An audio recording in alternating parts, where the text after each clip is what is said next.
Hai Bola TV, masih bersama Erwin untuk kali ini di acara Jejak Lain membahas tentang masalah keris sebagai warisan budaya bangsa Indonesia.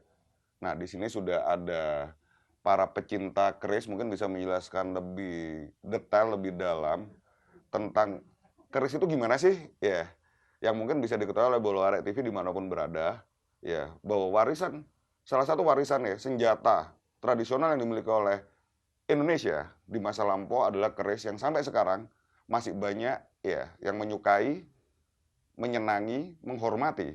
Mungkin bisa dijelaskan secara langsung oleh Mas Iwan ya sama Mas Teddy. Silakan bisa dilepas Mas Iwan, Mas Teddy. Ya. Oke, terima kasih untuk kehadirannya di studio. Kita ngobrol bareng ya tentang masalah perkerisan biar diketahui oleh Bola TV dimanapun berada ya.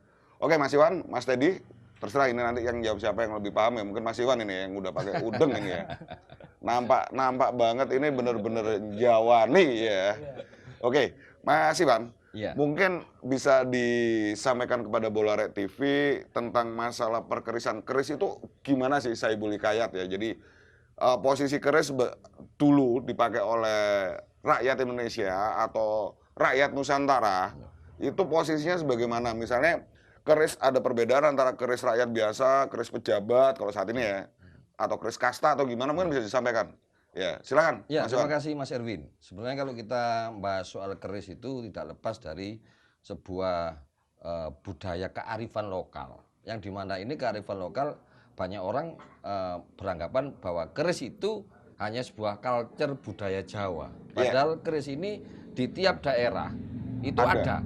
Di daerah bukan 37 provinsi masih ada itu. Iya, senjatanya masing-masing, hampir sama. Dan harus saya ulangi lebih lanjut bahwa keris ini sebenarnya bukan sebagai senjata. Kalau senjata ini misalnya ada panah, ada pisau, ada macamnya pedang, banyak ya? macam-macam, kapak. Nah, itu memang secara fungsi dan manfaat mereka ada sebagai senjata. Nah, bedanya kalau keris itu bukan hanya sebagai senjata, bisa dijadikan senjata, iya. Tetapi keris itu adalah sebagai jati diri, identitas pemiliknya, seperti yang Mas Erwin tadi sebutkan. Jadi kalau dulu itu kita ngomong, kita pakai istilah kasta ya. Ada yang dari kasta yang rakyat biasa, atau ada yang dari bangsawan, atau dari pedagang. Sebenarnya dia menunjukkan identitas pemilik keris ini dari golongan mana. Oh, bisa kelihatan ya? Sebagai simbol, iya. Itu jadi ada bedanya ya Mas ya?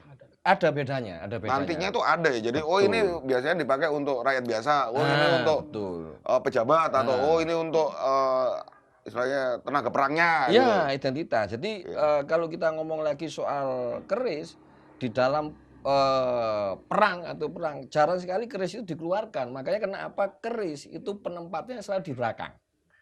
Nah, beda dengan senjata lain, samurai atau celurit atau apa. Yang kelihatan ya. Yang kelihatan. Dan ini yang digunakan. Kita tidak pernah melihat seorang petani yang membabat sawah atau membabat pohon pakai keris. Nah, nggak ada, jarang. Makanya kenapa di sini kita harus sedikit meluruskan bahwa keris itu bukan hanya sebagai senjata, tetapi bisa dipakai sebagai senjata. Contoh gampangannya garpu lah. Garpu ini buat makan, tapi kalau garpu ini dibuat senjata ya bisa aja. Nah, karena keris itu menunjukkan identitas pemiliknya, menunjukkan identitas sebuah jati diri pemiliknya, maka dari sisi mulai luarnya sampai dalamnya kelihatan banget. Oh, kalau ada emasnya juga. Oh, ada itu. Ada. Itu menunjukkan bahwa ini kalau bukan orang yang berduit lah gampangannya itu. Kalau saat ini ya. Saat ini berduit lah. Belum tentu punya. Kalau sekarang mungkin kita bisa bayangkan kalau kita punya HP ada yang buatan lokal atau buatan Eropa atau buatan Cina kelihatan hanya dari fitur dari anunya. Berarti Bola TV yang seperti yang dijelaskan Mas Iwan ya. Kalau kita kita bahasakan sekarang bahwa keris di masa lampau pun juga ada fiturnya berarti gitu ya Mas ya. Betul sekali. Jadi bahan pembuatannya pun berbeda, ada ya gitu ya Mas. Sangat. Karena keris ini juga memiliki fungsi selain untuk senjata, tapi juga bisa dijadikan sebagai identitas dari pemiliknya. Betul. Ya, ini menyangkut bisa sosial ekonomi budaya gitu ya Mas. Sangat benar sekali Mas Erwin. Jadi seperti itu. Oke, lanjut Mas Iwan. Ini kok seru nih. nanti bisa dibahas sama Mas Teddy bahwa keris ini kenapa kok banyak di Pulau Jawa. Kalau saya bilang satu orang sekarang ini kolektor bisa ribuan.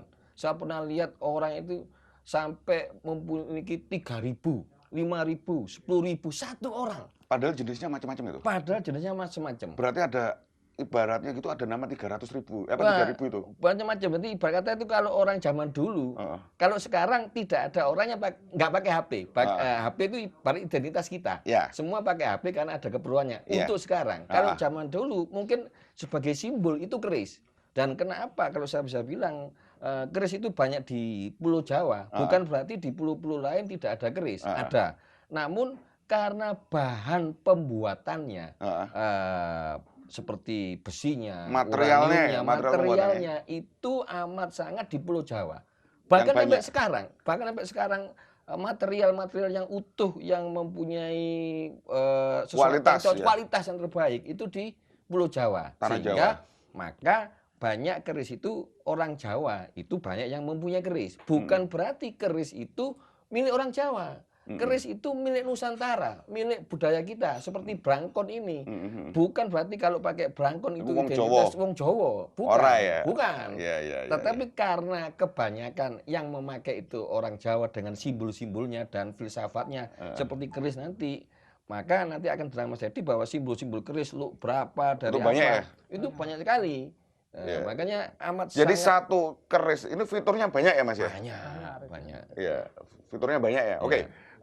Lanjut ya, Bola Red TV ini tadi saya terselip pada perasaan penasaran ya. Keris itu apa hanya dimiliki oleh kaum lelaki atau wanita juga ada yang punya keris? Jelas. Ya, silakan. Nanti terangkan Mas Dedi kalau yang karena khasiat ya. Nanti Mas Dedi ini yang bagian khasiat ya. Mungkin bagian khasiat nanti Mas Dedi bisa nerangkan apa bedanya antara yang milik para kaum pria atau wanita punya fitur sendiri ya gitu kan. Oh iya, cirinya ada beda-beda ya Mas ya? Mungkin Mas Dedi yang akan jelaskan. Jadi sebenarnya kalau Raffles yang pernah jadi gubernur di Jawa itu pernah ya jadi menulis buku History of Java. Jadi itu menulis bahwa prajurit perempuan di Keraton Jogja itu memakai sebilah keris tapi ukurannya berbeda. Kecil. Tapi itu juga disebut patrem. Jadi patrem itu nama jenis kerisnya. Jenis keris tapi yang ukurannya di bawah keris normal. Yang biasa dibawa oleh tentara wanita. Iya. Ya istilahnya bahasanya tentara wanita ya. Iya. Oke. Jadi itu salah satu tentang teori keris patrem ya. Jadi patrem. dari ukurannya pun keris itu ada 4 sebenarnya. Yang di atas normal namanya corok, keris normal seperti ini. Di bawah keris normal itu disebut patrem. Berarti ukurannya pun ada sendiri ya Mas ya? Ada sendiri. Jadi ada antara patremnya, iya. Istilahnya normal. Rodok normal. Iya. Iya. Iya. Di atas luar normal. Iya. Itu ada ya? Ada. Oh ya nanti dijelasin ya. Iya. Oke, Bola Red TV ini jagongan kita hari ini di jejak lain membahas tentang masalah keris ya. Ini sangat luar biasa, menyenangkan ya. Jangan kemana-mana Bola Red TV. Kita lanjut lagi ke session berikutnya, tapi kita nunggu yang satu lewat ini dulu. Biasa, iklan. Oke? Jos!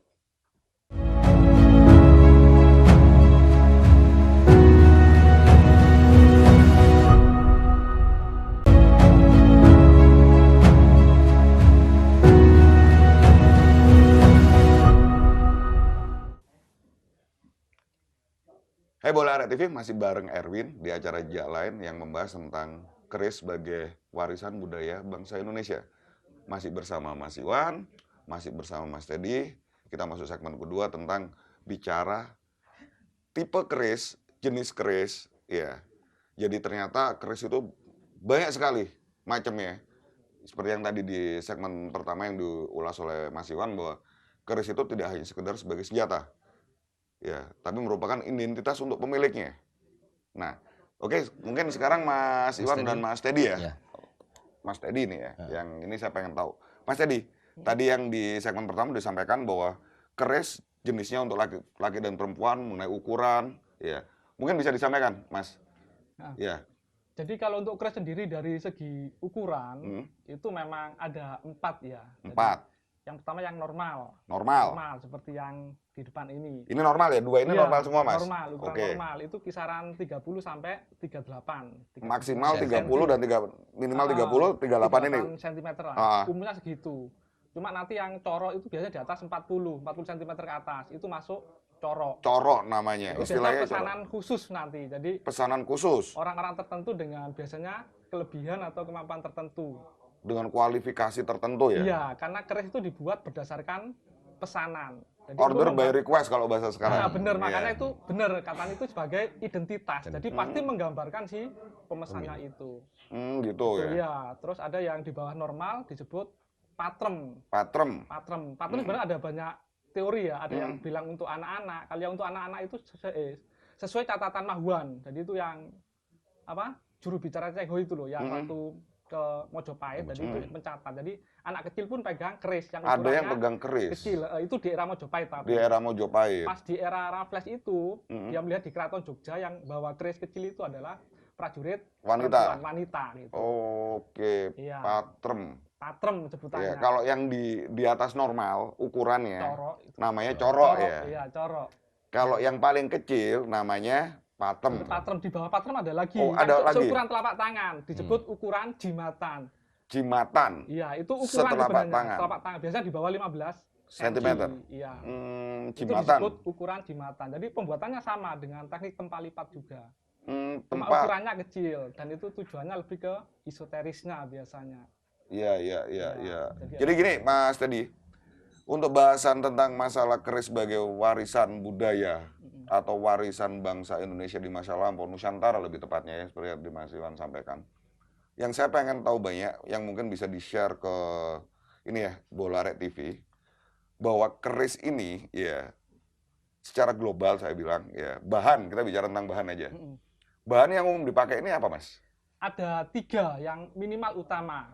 Pertama, besi. Besi biasa, besinya loh. Itu biasanya bikinnya dari pasir besi kalau zaman dulu. Pasir besi. Biasanya. Yang kedua, bahan pamor. Pamor. Bahan pamor. Jadi yang kayak contohnya, Membentuk. Pak, lihat ya. Nah, yang berwarna lebih terang putih kayak abu-abu ini namanya pamor. Itu besi juga? Atau? Bukan, itu biasanya kalau zaman dulu meteorit biasanya ya. Oh. Atau jenis besi lain. Meteorit, saya pernah Meteorit. dengar istilah Iya. meteorit. Oke. Yang warna putih kalau diwarang ini jadi warna putih. Kalau besinya yang hitam. Terus yang ketiga itu baja. Itu ditaruh di tengah sebagai sisi tajamnya, selorok baja. Selorok baja. Itu baja. Jadi minimal 3 itu. Itu bahkan bisa Bahannya. bahkan bisa lebih. Jadi bahan pamornya pun bisa bukan cuma satu macam. Berarti tadi besi, Bahan pamor, Pamor, dan selorok baja. selorok baja. Sebagai sisi tajamnya, taruh di tengah, diapit nanti. Oh gitu. Itu Iya. teknik pembuatannya ya, Mas? Teknik pembuatannya, Teknik iya. pembuatannya. Itu menandakan malah di generasi kita, di bangsa kita pada zaman dahulu sudah menggunakan bahan-bahan yang berkualitas. Jadi bisa dikatakan zaman dahulu itu tidak banyak di negara-negara di dunia yang bisa Punya menggunakan bahan-bahan seperti meteorit. Jadi Iya. meteorit itu jadi benar-benar yang jatuh ke Ya, bumi. batu meteor. Batu meteor. Baja. Jadi bagaimana dalam tanda petik kecerdasan nenek moyang kita Iya. mampu menempa batu meteor dicampur dengan besi, dicampur dengan baja menjadi sebuah sebagai senjata lah gampangnya. Oke. Bisa dicek di senjata-senjata. Kita ngomong senjata di dunia yang bahannya sekomplit, sedetil, bisa ada pamornya, ada looknya, nanti bisa terangkan Mas Dedi. Itu hanya ada di Indonesia. Jadi bisa dikatakan sebenarnya dengan identitas keris itu kita harus wajib bangga karena ini bisa simbol Pemikiran di masa lampau yang cerdasnya luar keintelektualan biasa. kita Ya. seperti Candi Borobudur bagaimana bisa membuat kok bisa benar-benar presisi seperti itu baru Candi Borobudur. Tetapi ternyata keris dimiliki, bayangkan dimiliki mulai rakyat jelata, rakyat kecil, Sampai bangsawan sampai raja. Itu luar biasa, sangat luar biasa. Jadi kalau kita generasi kita tidak benar-benar bangga dengan budaya dan kearifan dan amat sangat disayangkan. Pencampurnya bahkan membentuk sebuah gambar-gambar yang amazing lah. Jadi luar biasa itu, sangat luar biasa. Itu yang disampaikan Mas Teddy ini dan yang disampaikan Mas Iwan ini, Bola Red TV ya. Saya tuh jadi merasa terharu ya. Jujur saya terharu dari lubuk hati saya yang paling dalam. saya tuh terharunya betapa luar biasanya. Ya, nenek moyang bangsa Indonesia di masa lampau yang dulu disebut dengan Nusantara, ya, yang bisa menciptakan ya keris tidak hanya sebagai sebuah senjata, tapi di situ adalah lambang identitas pemiliknya. Ya. Nah, di sini Mas, saya pengen nanya lagi, ya. Mungkin istilahnya saya nggak tahu ya, karena saya memang awam masalah perkerisan, makanya saya pengen nanya. Ini keris ada apa selongsongnya itu ya? Ini warongko Warongko. namanya. Oh, namanya warongko. Warongko, iya. Ya. Nah, ini kan satu kesatuan. Iya, satu kesatuan benar. Ya. Nah, satu kesatuan ini poin yang lebih detail nih ya. Saya mau nanya ini ya. Apa itu nanti warongkonya juga pengaruh antara, mohon maaf ya, saya mau nanya ini. Kan keris itu yang saya tahu itu ada modelnya lu-luan itu saya tapi nggak tahu lu itu maksudnya gimana ya? Kenapa kok bisa ada lu 13 lu ini? Iya. Tujuannya apa dan kalau lu 8 itu kenapa? Kalau lu 13 itu kok Lu bisa itu gitu? ganjil, nggak ada yang ganep ya. Oh, sorry. Oke, Bola Net TV, ini tambahan ilmu ya. Iya. Kalau lu keris itu selalu ganjil ya, Mas Iya. ya. Tidak ada yang genap. Ya. Kenapa demikian? Ya, oh nanti ceru itu. Iya. Jawabannya Iya. ceru. Ya. Iya. Sebentar kita yang umum dulu aja, ya. Seperti yang tadi saya sampaikan antara apa warongko. Iya. Warongko. Ya, warongko terus tentang lu, ya. Kenapa lu 13, lu songo, lu apa itu? Itu kan berarti ada fungsinya ya, Ada. Mas Iwan ya. Ada harapannya ada. Oh, ada harapan istilahnya. Membawa sebuah simbol cita-cita, gitu kan begitu. Ada. Boleh Mas, Nyun Sewu, ini dibuka ini. Oh iya, Ya ini. Ya. saya. Iya, monggo, jenengan. Nah, ini lu. Nah, ini contoh yang lu ya. Ini Lu Bola Net TV, ya. Lu itu yang cara belok-belok. menghitung Ya, cara lu-nya. menghitung lu ya. Ini bagian depan, ini bagian belakang. Yang depan yang sebelah sana. Iya, Oke. yang ada sirah cecaknya, istilah gonjolnya, yang ada kepalanya. Nah, Oh. ngitungnya mulai dari ini. Ini satu, lukan yang pertama satu, Lu 1, dua, 3, tiga, 4, 5, 5, 6, 7, 8, 9, 10, 11, 12. 13 ini. Jadi saya ngadap depan satu. Oh, Iya. cara Ini. berhitungnya seperti itu. Iya, Bola Net TV bisa dilihat tadi ya. Cara Luar biasa, berhitung. Cara ya. luar biasa berhitungnya. cara menghitung. cara Iya. menghitungnya. Kalau sekarang ya, kalau Iya. kita bicara dari sisi logika, ini kan menyangkut kalau bahasanya sekarang itu kan R ya. Lekuan itu kan R. Ya. Nah, Jadi R-nya ini apa ada? Memang ukuran lu-nya itu seret apa bisa luwe jerumane atau luwe tumpul lagi atau gimana, Mas? yang lu-nya ini, Cak. Lu-nya Sebenarnya kita. untuk tiap era, tiap Mm-mm. daerah Tiap itu zaman. ada cirinya. Contohnya kalau di daerah Jawa Baratan, Mm. itu kalau yang lu-nya itu kembo. Jadi lu-nya nggak terlalu dalam kayak gini. Jadi kayak lu Gitu. tapi dikit-dikit gitu. Tapi tetap ngeluh. Tetap Tetap ngelu, ngeluh bahasa tetap itu. bisa gitu. Itu Iya. ngelu, tapi Iya. namanya kembo. Jadi Kembo. kembo. Ah. Ada yang sangat rengkol. Nanti itu di istilah pengging itu rengkol. Mataram pun juga. Mataraman, Ada yang- era Mataraman iya, ya. Istilah yang kayak sarpong langi atau ular berenang. Jadi lu pun jadi macam-macam. Bisa Macam-macam. menandakan tiap era, tiap empunya juga gitu. Oh gitu. Ciri ada cirinya macam-macam gitu. Tiap era ada cirinya ya. Iya, Jadi kayak ada handphone cirinya. sekarang kalau Ada barcode-nya, Iya. ini Iya, seperti barcode. bener. Ya. Kayak Iya. barcode, kan sekarang barang ada Iya. barcode-nya. Nah, Iya. ini barcode zaman dulu kan Zaman itu kan. dulu. oh gitu. Ada pasti ada ciri ya, Mas. Pasti. Jadi mulai- pecinta apa ya? Pecinta keris itu bisa tahu oh iki biyen digawe tahun sakmene gitu bisa Iya, bisa kelihatan. di- diperkirakan iya. namanya menangguh gitu. Menangguh memperkirakan. Oh, mengestimasi. Iya, iya. Kurang lebih iki tahun piro. Ya. Iya. Dan orisinil enggaknya itu juga bisa diketahui, Mas. Itu bisa. Oh gitu ya. Bisa. Jadi ada ilmu menangguh itu untuk mengetahui itu sebenarnya. Lebih detail ya. Ilmu untuk detail. mendetailkan Ah. iki asli tenanan Kira-kira, keris sing juos apa ora gitu ya. Iya. Bahkan pembuatnya pun pasti menyisipkan kalau lukisan itu kok tanda tangan ya. Tanda tangan, Nah, iya, kalau ini benar. ada tanda tangan juga, pembuatnya siapa Pembuatnya. ketahuan. Jadi Mesti walaupun ya? pasti. Iya, biasanya kalau Iya. yang empu Iya, keraton empu, itu, ah. yang itu. Empu keraton. Iya. Jadi Iya, kalau yang ada tanda tangannya itu berarti empu keraton. Ibarat ya? kata itu sebuah identitas ini yang buat siapa. Jadi kalau sekarang lukisan nggak bisa dipalsukan, ini ada tanda tangannya. Nah, keris ini juga ada tanda tangannya. Ibarat kata gitu ada, Ada cirinya, kode. ada Iya. kodenya. Oh ini yang buat si empu ini, yang buat si empu ini di zaman ini kelihatan. Hebat, hebat. Nah, hebatnya luar biasa itu. Jadi Sampai segitunya Bola Net TV ya. Jadi kode etik ya. Bukan kode etik. Kalau bahasa sekarang banyak kode dagang ya. Jadi haki istilahnya ya. Hak paten, intelektual. hak intelektual. Nah, hak intelektual itu di masa lampau itu sudah ada. Ya, jadi di keris ini mesti pembuatnya yang biasa dinamakan empu, ya. Yang membuat kan mesti empu ya Mas, namanya ya. Istilahnya empu ya. Beliaunya sebutannya empu ya. Oke. Empunya itu mesti memberikan suatu tanda bahwa itu keris bikinannya. Meskipun dengan bahan apa aja, yang seperti yang tadi disampaikan, ada bahan baja, meteorit, ya besi biasa. Oke ya, Mas, aku pengen nanya juga ya. Dalam hal ini keris itu kan kadangkala saya sebagai orang awam, ya kadang kan medeni, ya. Oh, iya. Nanti mungkin di segmen berikutnya disampaikan ya Mas. Ciri-ciri ya, atau tanda-tanda Iya. keris yang medeni itu kaya apa? Ya. Medeni. Jadi medeni Menakutkan itu itu. ya yang bikin kita itu deg-degan ya. Istilahnya keris yang ono yoni nih, ya. Ini mungkin nanti bisa disampaikan di segmen berikutnya sama Mas Teddy dan Mas Iwan ya. Oke, Bolo. Tetap di jejak lain kita bicara tentang diskusi masalah keris ya bareng Mas Iwan dan Mas Teddy dan tentunya dengan Erwin. Oke? Kita kasih kesempatan iklan lewat dulu, oke? Jos.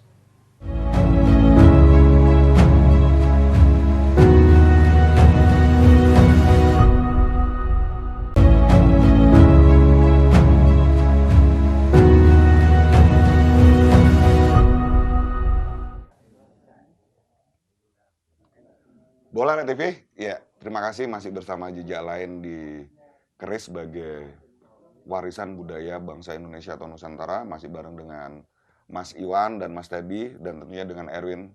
Iya. Oke, Mas Iwan, Mas Teddy, kita tadi sudah bahas sebelumnya di segmen sebelumnya ya. Yang saat ini di segmen ini kita akan bahas mengenai masalah apa ya? Kekuatan ya dari keris ini sendiri ya. Yang biasa orang bilang ada yoni ya atau ini orang awam ya Mas ya. Mungkin bisa dijelaskan secara globalnya aja. Yang membuat itu jadi medeni ya. Rodok horor, wong dadi wegah ya. Karepe piye, istilahnya ngopeni ya. Ngopeni keris itu seperti gimana ya. Dan termasuk cara merawatnya sendiri. Yang jarine bulan nopo gitu. Cuci keris gitu ya. Istilahnya seperti itu. Mungkin Mas Teddy nanti dan Mas Iwan bisa menjelaskan lebih spesifik lagi ya. Monggo, Mas. Ya, Silakan. sebenarnya sebelum berpikir tentang yoni, kodam dan lainnya, pernah enggak kita terkritik bahwa sebenarnya kata-kata yang menakutkan, medeni, itu malah dibuat oleh para penjajah supaya bangsa kita ini melupakan jati dirinya, melupakan sebuah karya.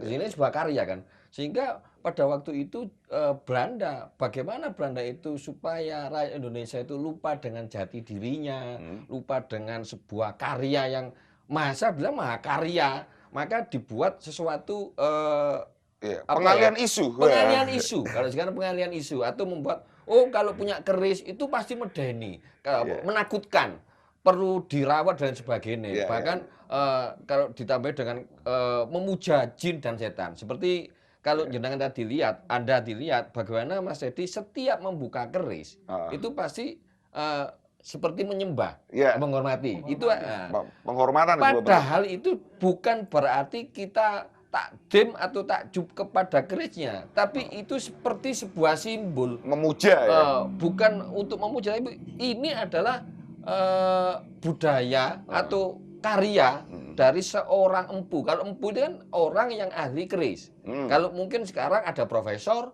ada dokter, nggak mungkin. Kalau dulu kata profesor dan dokter sudah ada di Nusantara, mungkin pembuat kerisnya namanya profesor. Profesor keris kan? ya? Profesor keris, dokter keris. Tapi karena dulu itu profesor, dokter itu tidak ada di Nusantara, maka muncul sebuah istilah empu. Empu yang mungkin ada yang bilang empu itu berarti empu itu wong pinter ya? Orang pinter, simbol dari sebuah kok profesor itu, dokter. Empu sebenarnya ampuh, bukan berarti ampuh. Ampuh hebat. Ampuh itu orang yang mempunyai kecerdasan untuk menghasilkan sebuah karya yang luar biasa. Masterpiece. Gitu. Sehingga untuk menghormati itu bukan menghormati karena ada yoninya, ada kodamnya. Ini yang digiring pengalian isu oleh Belanda atau penjajah Berarti gini, supaya lupa akan Bola Red budaya. TV ya, apa yang tadi disampaikan Mas Iwan, yang tadi mungkin Bola Red TV bisa melihat secara langsung saat Mas Dedi membuka ya keris itu, mungkin saya bilang ini sebuah pranata coro ya, pranata cara. Jadi adat istiadat kearifan lokal di budaya Jawa khususnya dan Nusantara umumnya, bahwa kalau buka keris ya ada sebuah bentuk penghormatan, sebatas penghormatan ya, bukan pemujaan, penghormatan kepada yang membuat. Buat. Ya, yang mungkin saat ini beliaunya sudah tidak ada lagi, Betul. tapi karyanya masih ada. Istilahnya seperti itu ya. Betul. Iya, benar. Mungkin bisa dibilang ya. secara logika mungkin seperti itu ya. Ya. Balik lagi ke masalah yang tadi saya bilang, kenapa medeninya apa? Itu yang benar atau Ya karena sebenarnya pengalian isu aja dibuat oleh kaum penjajah yang tidak ingin bangsa Indonesia ini melestarikan paham akan mahakarya, masterpiece ya. Memang benar di setiap karya itu mengandung sebuah yoni, kodam, tapi nanti akan dijelaskan oleh Mas Dedi. Yang disebut yoni itu apa? Yoni apa tetangga saya atau yoni itu keris, ini harus perlu diterangkan karena belum tentu orang paham membedakan antara yoni, keris dan sebagainya. Mas Dedi bisa nanti nih? Nah, mungkin Mas Dedi, Mas Dedi mungkin yang Mas. Jadi, kalau dalam dunia perkerisan ada dua sisi tiap keris. Sisi eksoteris itu ya, itu yang seni dapur atau seni ukirnya, seni pamor, bentuk pamor, dan seni kinata atau hiasan itu, pakai emas. Yang kedua esoteris, itu istilahnya nggak nampak, esoteris itu. Satu-satunya yoni. Yoni atau tuah.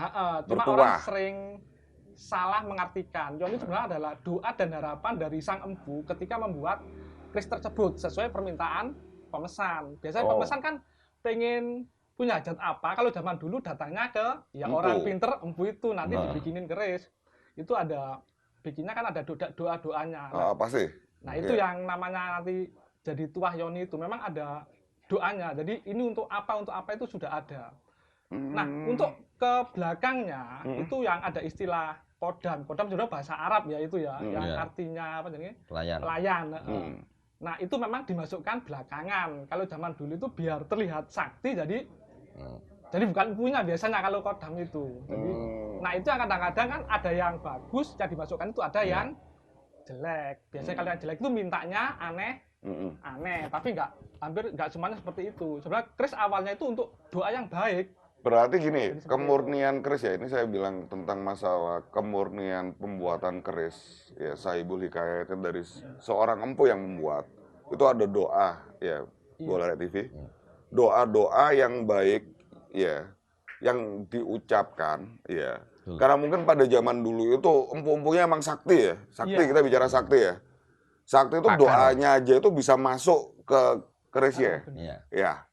Sehingga keris itu sepertinya ada hidup ya. Sama seperti mungkin kalau kita melihat sebuah lukisan yang bagus ya.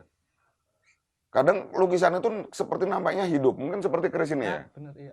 Jadi keris pada saat si empu yang membuatnya itu dengan jiwa yang tulus, ikhlas ya.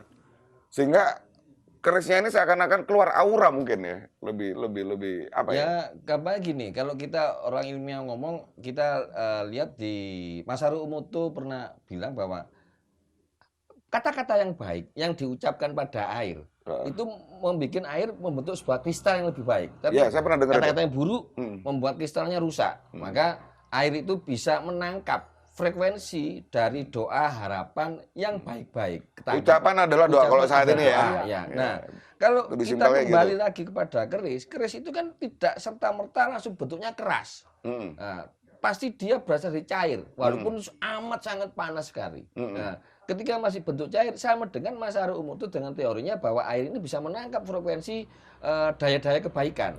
Metafisika, metafisika berarti fisika yang sangat kecil banget gitu ya, Bola Red TV. Sehingga akhirnya doa-doa itu, wong di air biasa aja. Tembus. Ketika kita berdoa tembus, apalagi di sebuah baja, meteorit. Yang awalnya dari cairan, mengeras. Ya. Ketika cairan itu didoakan. Nah, mungkin zaman sekarang kalau kita ngomong muncul zamannya flash disk, muncul namanya memory card, nah, itu sama aja kan, di situ ada aplikasi-aplikasi, ada program-program, ada folder-foldernya.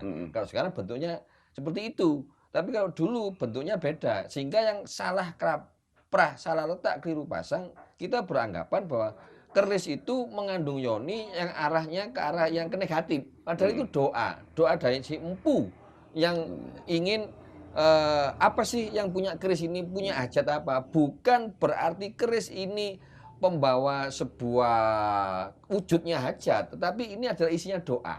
Ya, pada dasarnya gitu. Pada dasarnya doa. Dulunya ya. Bentuknya cair itu nyimpan doa. Ini Mas, saya pernah dengar ya, yang saya tahu sih ya, keris Nogososro Sabu Inten. Nah, mungkin bisa dijelasin Mas. Jadi Ya, Sebenarnya untuk Nogososro itu nama dapur keris ya. dapur keris. Itu lot 13 ada ornamen naga. Terus badannya diukir sisik banyak. Sisik sosro itu artinya sisik 1000. Sosro itu sisik 1000. Iya, jadi- Nogososro berarti Nogo. Keris lot 13 ada ornamen naganya, ukiran naganya. Oh, begitu. Iya, kalau yang Sabu Inten itu lot 11. Jadi mirip seperti ini ya. Mohon maaf ya. Iya. Nah, kalau ini kan lot 13, ini dapur sengkelat. Sengkelat. Kalau lotnya cuma 11, ricikannya persis kembang kacang, ada jalan ambil gajah, sogokan 2, Wah, gereneng, odo-odo, itu namanya Sabu Inten. Jadi Sabu bedanya Inten. dengan sengkelat ini, kalau Sabu Inten lot 11. Ah, Dan itu pun istilahnya doa dan harapannya beda. Kalau yang lot 13 itu lebih ke kepemimpinan, ke kewibawaan, tujuannya untuk itu. Kalau yang 11 ke kemuliaan dunia istilahnya, Dunia. kekayaan kayak gitu. Jadi tiap Ada. lot ada, iya. Iya, istilah harapan, Dok. tertentu, Doa iya. harapan. Oke, Bola Rek TV itu tadi ya yang disampaikan sama Steady tentang yang biasa kita kenal. Kalau saya secara pribadi kenalnya sih ngertinya keris itu yang hits itu ya Nogososro dan Sabu Inten, yang dimana disampaikan bahwa Nogososro itu adalah kalau sekarang itu bahasanya adalah 1000 ya. Jadi Sosro sisik 1000. sisi 1000, Nogo sisi Karena 1000. memang berukir naga sisik 1000. Iya. Nah, nanti untuk penjelasan lebih detail kita ke segmen selanjutnya. Kita kasih kesempatan iklannya lewat dulu ya, guys. Jos.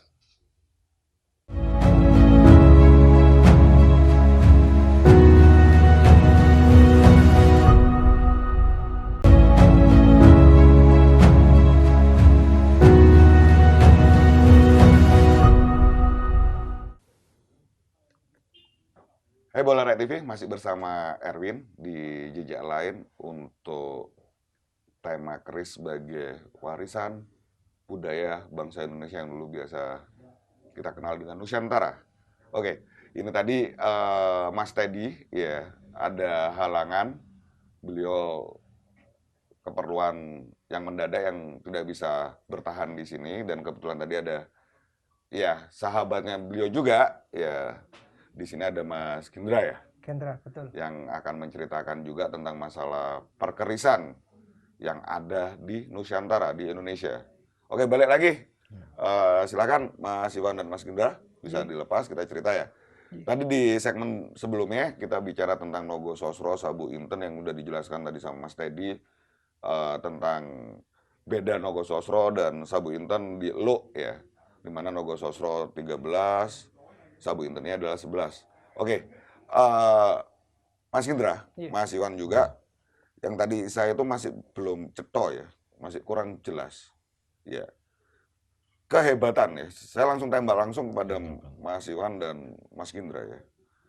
Kehebatan yang spesifik dari sebuah keris ya, yang mungkin Bolo Arek TV biasa mungkin pernah dengar ya, yang namanya Sabu Inten Nogososro ya, keris bagian dari milik Nusantara.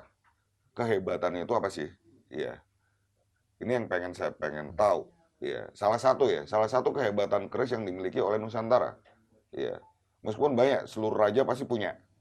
Tapi yang biasa familiar di telinga kita adalah Nogososro dan Sabu Inten. Mungkin ini yang mewakili sementara dulu, Mas Gendra atau Mas Iwan bisa menyampaikan. Ya, saya ngomong dulu soal kehebatan, Mas Indra. Ya, keistimewaan Nah, atau kehebatan ya. Karena kebanyakan orang ini kan membahas keris, apalagi generasi kita, itu identik dengan cerita dongeng, cerita sebuah kedikdayaan komik lah, gambaran komik. Yang di situ simbolnya para lakonnya, legendanya itu selalu membawa keris. Kisah seperti kisahnya antara Aryo Penangsang, itu yang berhasil dengan kerisnya untuk dibunuh. Nah, itu kan kisah-kisah yang orang akan berpikir keris itu fungsinya kehebatannya hanya untuk sebagai perang dan untuk Membunuh. Nah, Iya. kalau kita. Padahal keris ini kalau kita ngomong kehebatan amat sangat banyak sekali kehebatan-kehebatan yang sampai sekarang generasi muda sekarang nggak tahu. Tapi ketika kita hubungkan dengan sebuah kehebatan nanti terangkan sama Mas Gerindra kok. Itu ibarat kata akhirnya kalau kita ngomong secara vulgar kehebatannya nanti artinya kegreni. Tapi kalau nggak diceritakan orang akan beranggapan keris ini hanya sebuah seonggok besi tua kan gitu kan. Ibarat kata kalau jenengan Anda keris ini ditaruh di rongsokan orang nggak paham kayak besi tua aja. Padahal di situ selain mau mengandung sebuah warisan budaya dari nenek moyang kita, menggambarkan sebuah keintelektualan dan kecerdasan nenek moyang kita, ada satu lagi sisi esoteriknya Mas ya. Yang artinya di situ ada daya. Kita ngomong power daya. Nah ini akan diterangkan oleh Mas Gerindra tentang dayanya itu apa? Iya. Silakan Mas bisa disampaikan yang tadi saya pengen tahu tuh Nogososro Sabu Inten yang sering banyak didengar ya. Iya. Seperti yang sudah dijelaskan sebelumnya oleh Sama Mas Mas Teddy. Untuk keris Sabu Intan yang secara fisik itu looknya 11. 11 betul. Itu kalau orang Jawa nyebutnya 11. 11. Oke. 11 itu dimaksudkan berasal dari kata kawelasan. Kawelasan. Welas. Asih. Welas asih. Jadi keris sayang. Betul. Jadi keris 11 dapur Sabu Intan itu ditujukan untuk memberikan kewelasan, kemuliaan yang berhubungan dengan duniawi kepada si pemegang, si pemilik, di mana nanti dengan bantuan, karena kembali lagi bahwa keris itu selain sebagai senjata juga pusaka. Pusaka di sini artinya alat bantu. Alat bantu untuk mencapai tujuan si pemilik. Oke. Seperti itu. Jadi untuk Sabu Inten seperti yang disampaikan tadi, dia lebih mengarah ke kemuliaan dunia. Kawelasan itu. Kawelasan. Apa lo 11 itu tiap lo itu ada identitas sendiri ya Mas? Maksudnya ada kayak lo 11 sebagai kawelasan. Betul. Berarti apa yang dibuat empu menggunakan keris itu sampai lo 11 itu berarti apa semuanya harus kawelasan semua ya? Enggak. Jadi misalkan saja saya ambil lu yang di bawahnya. Lu 9. Lu 9. Songo. Itu dari seorang empu apabila empu membuat luk 9 itu lebih ditujukan harapannya itu pada to happiness. Jadi kebahagiaan. Karena 9 di dalam adat Jawa itu adalah angka paling tinggi. Oh begitu. Seperti itu. Jadi 9 songo. Betul, songo. Jadi sebenarnya sebuah keris itu mengandung filosofi yang dalam. Iya. Jadi baik dari bentuknya sendiri, dari looknya saja itu sudah ada artinya sendiri.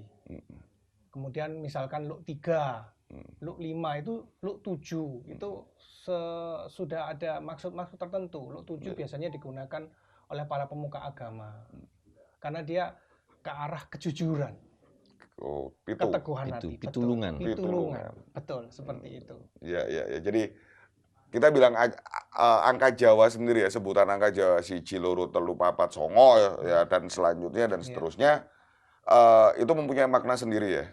Dan itu nyambung di dalam dunia perkerisan. Ya. Jadi kalau ditelusuri antara makna lo ya, ini masih lo-nya aja. Belum yang lainnya dari keris itu sendiri itu maknanya banyak sekali, filosofinya dalam sekali. Ya, Bola Arek TV. Jadi nanti habis ini kita ngobrol lagi ya. Lebih dalam secara global, logis ya. Yang tadi disampaikan bahwa kalaupun adanya hal-hal yang sifatnya mistis, itu sebenarnya itu bukan hal yang berlebihan, tapi sebenarnya karena kesaktian dari si pembuat, si empu sendiri yang mendoakan ya. Barang ciptaannya ini, masterpiece-nya ini, ya mudah-mudahan diijabahi, dikabulkan oleh Tuhan Yang Maha Esa untuk bisa menjadi barang yang baik, ya dipegang oleh sang pemiliknya, yang pesen keris itu sendiri. Bukan demikian gitu ya? Oke, Bola Arek TV, tunggu segmen berikutnya ya. Biar lewat dulu iklan ya. Oke? Jos.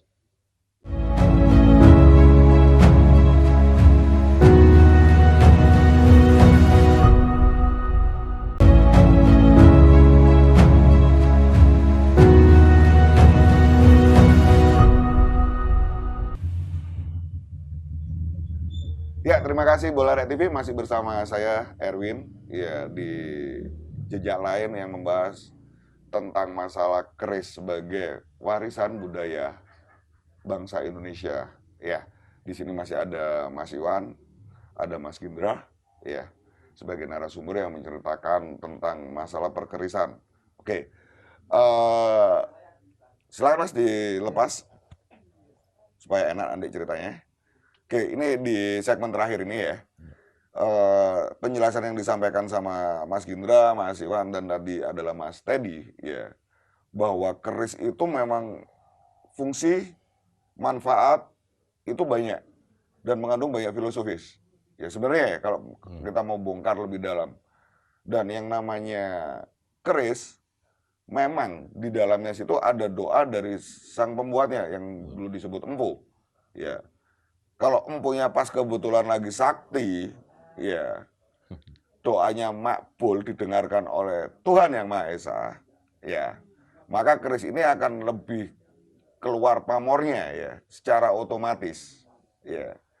Nah harapannya ya dari Mas Iwan, Mas Gindra untuk kepada masyarakat Jawa Timur, ya khususnya dan yang mencintai keris, ya umumnya. Ini saya harapkan bisa disampaikan tentang keris itu sebenarnya gimana saat ini ya. Dimilikinya itu hobi atau apa ya. Monggo silakan. Ya, saya dulu Mas Indra ya. Monggo. Jadi kan kalau saya bilang itu, saya sering ngomong ke rekan-rekan saya sendiri bahwa kita sebagai salah satu warga negara Indonesia wajiblah seharusnya mencintai. Pertama itu mencintai dulu sebelum memiliki. Mencintai budaya-budaya, kearifan lokal, mahakarya dari nenek moyang kita. Yang notabene nenek moyang kita itu di dalam tempo dulu amat sangat maju dibandingkan di dunia lain. Bukan kita meremehkan negara lain, tapi pada waktu itu bangsa lain amat sangat maju. Sehingga ketika kita berbicara salah satu saja mahakarya keris, belum bicara tentang meriam yang dibuat para wali-wali dulu, kita bicara soal keris saja sebagai salah satu kearifan sebagai mahakarya ini. Dan saya yakin kebanyakan warga Indonesia, kebanyakan masyarakat Indonesia di tiap rumah lah, saya bisa katakan kakeknya, buyutnya pasti meninggalkan sesuatu, baik berupa pusaka atau keris. Keris itu kan sebagian dari pusaka ya. Tapi seperti tadi saya sering dengerin, ini yang bikin saya bersedih. Ketika generasi kita diberi amanah atau diberi warisan keris, mereka serta-merta menolak, beranggapan bahwa keris itu bikin matinya sulit, bikin masuk neraka dan sebagainya. Nah harapan saya ini adalah budaya adiluhung yang dari turun-temurun diturunkan. Bukan karena powernya, bukan karena daya dari keris itu sendiri, tapi satu adalah kita menghargai warisan nenek moyang kita, warisan leluhur kita. Budaya. Kita harus mensyukuri bahwa kita ini ada. Tentulah karena orang tua kita. Orang tua kita ada karena nenek buyut kita. Nah ini meninggalkan sebuah warisan yang amat sangat luar biasa. Kalaupun sekarang mereka belum paham dengan keris, minimal warisan yang begitu adiluhung, begitu luar biasanya ini diterima. Karena ketika kita nerima aja, kita jangan sampai kita ini belajar keris itu di negara lain. Bahkan sekarang kalau saya dengar bahwa referensi-referensi buku itu banyak yang ada di negara lain. Loh itu kan sangat ironis sekali, padahal keris itu asli Nusantara, yang membuat asli Indonesia, empu Indonesia. Ternyata pembelajaran ini, referensi-referensi ini sekarang ada di negara lain. Itu ironis. Sementara kita sendiri, generasi muda, nggak paham keris. Maka itu mungkin saya salut dengan Mas Gerindra ini, kita punya sebuah komunitas, bahkan mempunyai sebuah sekolah. Iya. Sekolah yang membahas soal perkerisan. Mungkin Mas Indra bisa teruskan. Oke. Iya. Iya.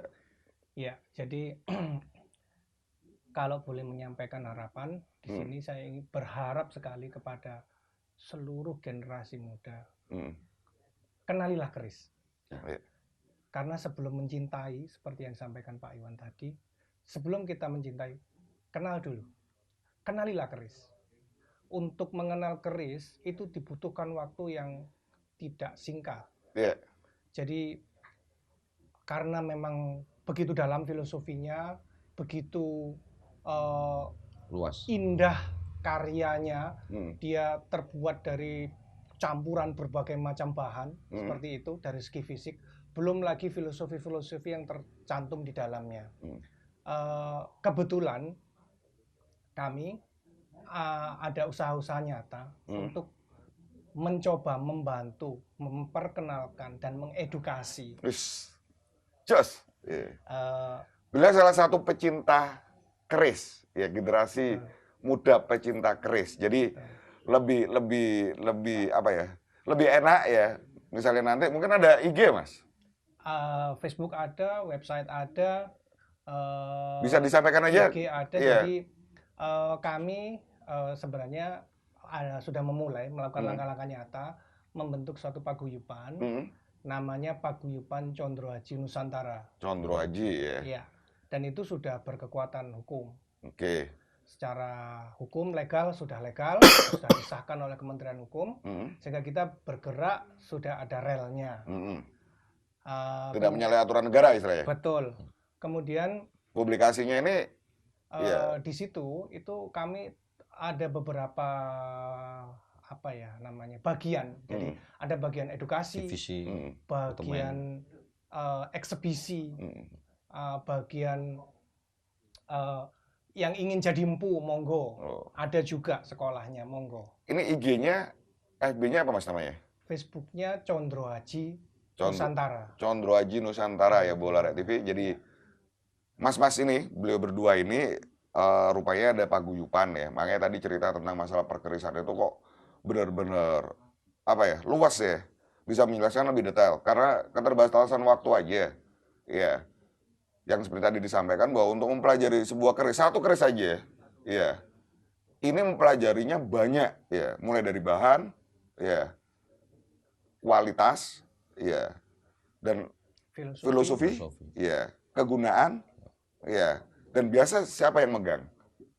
Sangat-sangat banyak sekali kearifan lokal yang ada pada keris ini, ya. Jadi yang seperti tadi disampaikan oleh Mas Linda, bisa dilihat secara langsung di FB-nya Condro Haji Nusantara. Iya. Ya. Anda bisa dilihat pergerakannya ya. Bisa saya tambahkan? Silakan, Mas. Kalau ingin melihat real secara langsung, kebetulan kami pada tanggal 10 sampai 14 November, sekaligus dalam rangka memperingati Hari Pahlawan, kami mengadakan eksibisi pameran. Oke, siap, Jos. Dengan nama Keris Expo. Keris Expo di mana itu, Mas? Di Galeri DKS Surabaya, Jalan Gubernur Suryo. Oke. Monggo ke sana. Ya, ini informasi Mas Grinda ya? Iya. Yang ini tadi saya sampaikan juga informasi dari Mas Iwan sebelumnya bahwa Bola Rek TV yang sama-sama pecinta keris, kalau mau diskusi, ya, jagong bareng, membahas tentang kearifan lokal keris, bisa langsung datang setiap saat ya? Ya, siap-siap. Di Kedai Plat L, ya, tempatnya beliau ini, istilahnya apa ya? Pak Depoannya ya, Pak Depoannya Mas Iwan ini ada di Kedai Plat L, ya, bisa di alamatnya Mas? Ya, di Jalan Pakis Tirtosari 7 nomor 6 Surabaya. Ya, setiap saat. Ya, jadi bisa diskusi, ngobrol panjang kali lebar. Syukur bagi nanti Mas Gindra bisa datang ya. Siap. Nah, Mas Gindra sendiri memberikan informasi juga ada pamerannya. Keris Expo di DKS tanggal 10 ya Mas? 10 sampai 14. 10 sampai 14 November ini. Insya Allah Mas, aku kalau ini tak lihat ya. Mas Gindra ada di sana? Pasti. Ya. Ada. Kami jadi tunggu kedatangannya. dari cerita-cerita ini saya senang banget dapat ilmunya tentang masalah perkerisan. Ya, yang bisa kita pelajari bersama nantinya. Oke, Bola Rek TV. Nanti kita lain waktu ketemu lagi dalam episode yang lain tentang masalah perkerisan bersama Mas-mas ini. Terima kasih masih bersama Jejak Lain di acara Keris sebagai Warisan Budaya Bangsa Indonesia. Tetap dengan Erwin dan narasumber Mas Iwan dan Mas Gendra. Makasih ya Bolo. Jos.